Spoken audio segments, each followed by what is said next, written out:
BMP280 is a digital pressure sensor. It measures the atmosphere pressure. Its VCC ranges from 3 volt to 5.5 volts. Next is the ground pin. SCL is the serial clock.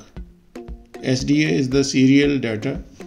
This is the pin where actual bits of data are transferred.